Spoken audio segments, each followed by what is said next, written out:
بسم اللہ الرحمن الرحیم۔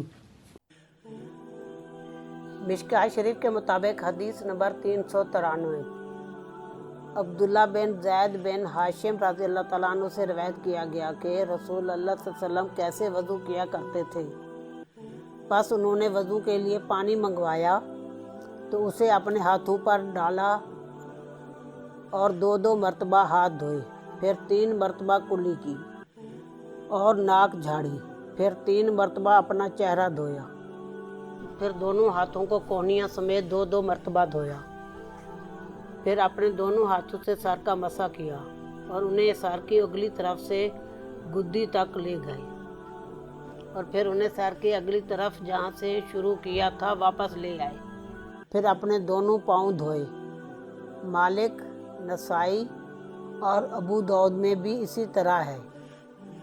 صاحب الجامعہ نے بھی اسے ذکر کیا ہے۔